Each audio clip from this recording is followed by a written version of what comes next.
leading up to the point of how do you actually get your money back. There is either the choice of an initial public offering or IPO, or the company has to be acquired. But there has to be some way of getting really good liquidity for the investors to put their money into this company. If you look at a potential startup company in VCIC and you see no transactions, you see no M&As going on in their fields, you see nothing going on for IPOs, you either have to believe that that's going to change the next 5-7 years, or that's probably not a good VC investment because there's no liquidity at the end of the deal. When you're looking at these potential acquisition prices and such, you can look at revenue multiples and other ways of looking at that, EBITDA and everything else. But you want to determine that there is a potential acquirer, if it's a public market or if it's an actual like a Google or whoever, that's going to be able to take over that company and give you back that money that you've invested plus a whole lot more, hopefully. When you look at the exit, then there's a couple stages to that. There's what money you're putting into now. There's projected rounds out because they need potentially more and more money moving forward before they become completely profitable and have the ability to go and execute in that market and actually make their money to eventually be acquired by a target acquirer. Look at the round now and future rounds you're projecting out, as well as that acquisition price, and what does it need to be interesting for a venture capitalist. Well, on VCHub.com, and I'll mention this on a separate YouTube video, but on that site we actually can show you how to do that very easily.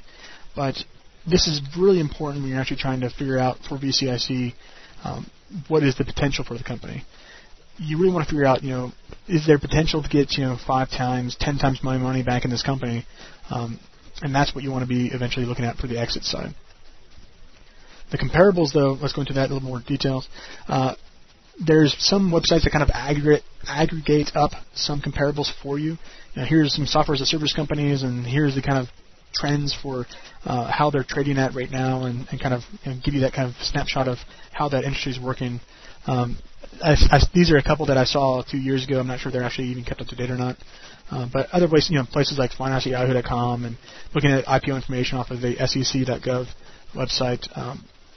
You need to find out something out there that says, okay, here's some things that are happening right now that does give you some basis around the comparables. And there's 2 different flavors of comparables. If you're looking at the round financing that you're about to do as part of VCIC, those comparables are a little bit different. Those are looking at the current situation of the company. Do they have revenue? Do they not have revenue? What's my potential percentage ownership? Is there other VCs investing in their competitors? That's interesting from a comparable point of view to make sure that there is, if they're investing $5 million, $10 million, and this company is asking for $200,000, is that really a good thing? Looking at those round comparables is a good thing to understand. And the exit comparables, again, like I mentioned, trying to find those transactions and make sure that there's good potential out there, and what's the revenue projection for the company looking like in 7 years, and what kind of exit market exists to support your investment actually getting some liquidity.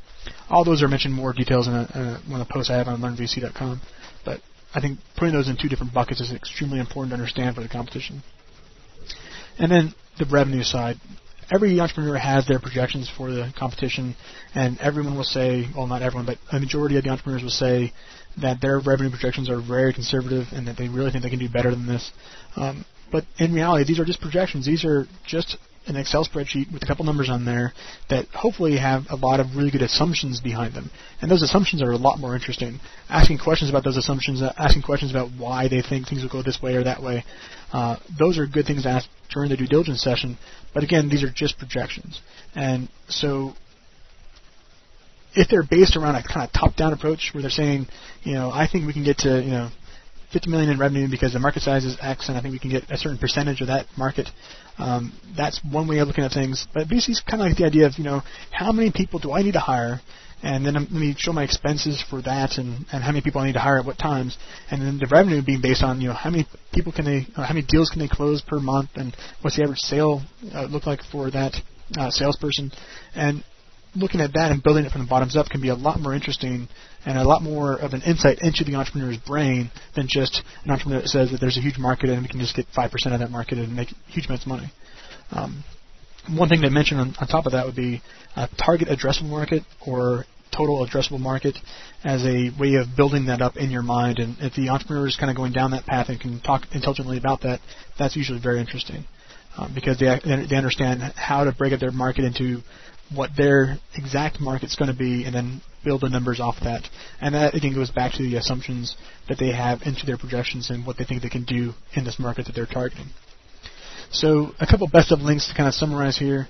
There's great term sheets. I've found maybe 3 or 4 different term sheets out there, examples they can look at and hopefully glean some information from. I have some intellectual property and patents information on some other posts up on the website, so you can hopefully find those. There's some VCIC specific kind of knowledge. I think this is a little bit old, but hopefully still does help you all. And one of the more interesting things is a couple of startups, Redfin and this Monitor 110, that talk about their success and their failure and kind of open up the doors a bit about how they actually worked on that. And they actually, on the Redfin sign, actually share their financial expenses and show how they built it up and give real data, which is real nice. An Excel spreadsheet that they share with everyone, which is quite nice of them to do. And some overall venture capital related links. And Brad Feld, who works at the Foundry Group, who has a great kind of venture capital deal algebra link or post up on his website from back in 2004. And hopefully those will help you out. Basically, there's a lot of things to look at.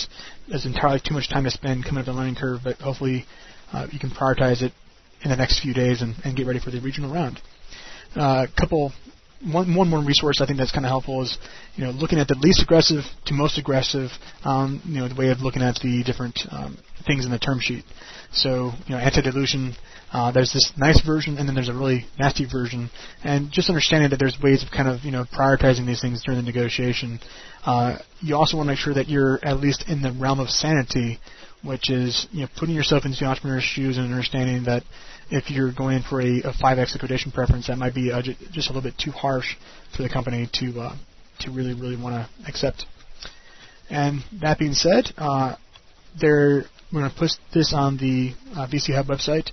And if you have any questions or comments, please feel free to comment on the website, and we'll be able to answer them on that website so that everyone that's competing in the different regional events has one place to look to actually see what's being discussed and what questions are being asked by other people, so that they can see the same discussion as everyone else, so that no one's getting any kind of favoritism around that.